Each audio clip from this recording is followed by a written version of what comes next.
This man saw through Gandhi's Khilafat gamble and paid the price. Barrister Jamna Das Mehta, former finance minister of Bombay Presidency, was once a rising voice in the Indian National Congress. In 1920, Gandhi tied India's independence movement to the Khilafat, a pan-Islamic campaign to restore the Ottoman Caliphate. Mehta warned that Khilafat had nothing to do with India's freedom and would spark communal unrest.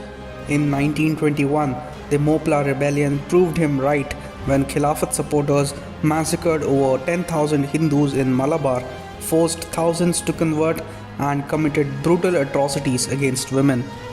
Mehta called it jihad and urged the Congress to condemn the violence, but Gandhi refused.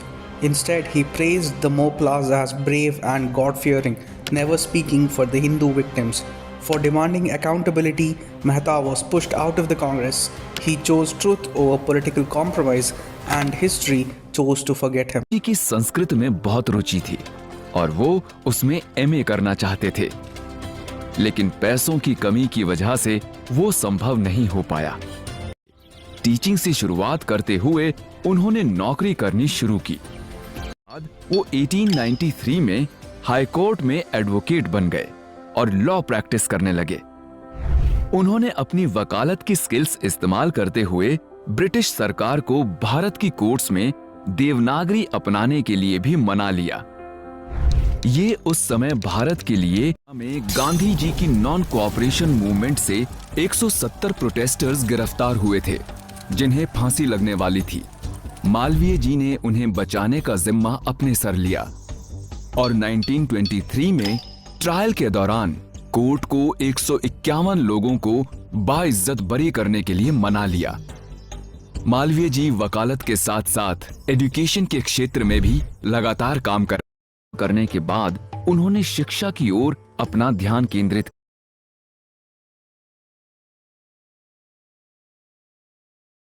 Career बहुत शानदार रहा। में Britishers एक बड़ा कदम उठाते हैं slavery ऑबलिशन act को पास करके, जिसके तहत ब्रिटिश अंपायर के कॉलोनीज में स्लेवरी को कानूनी तौर पर खत्म कर दिया जाता है। इसके बाद भी गुलामी खत्म नहीं होती, बल्कि एक नए दौर की शुरुआत होती है, जहां भारतीय लोगों को इंडेंचर्ड लेबर के रूप में शोषण किया जाने लगता है। इंडेंचर्ड लेबर का मतलब ये होता है कि ये गरीब लोगों से कॉन्ट्रैक्ट साइन करवाते थे, जिसमें उन्हें कुछ सालों तक काम करना होता था और बदले में उन्हें थोड़े बहुत पैसे, खाना और रहने की जगह मिलती थी। अक्सर इन लोगों को धोखे से रिक्रूट किया जाता था और काम की शर्तें भी इतनी कठिन होती थी कि ये लगभग स्लेवरी जैसा ही था। ये जो बिहार, उत्तर प्रदेश जैसे इलाकों से आते थे, इन्हें मॉरिशस, कैरेबियन, फिजी और साउथ अफ्रीका जैसे देशों में भेजा जाता था। वहाँ ये लोग रेलवेज में और खेतों में काम किया करते थे। इनका सफर बहुत ही मुश्किल भरा होता था, जिसमें बहुत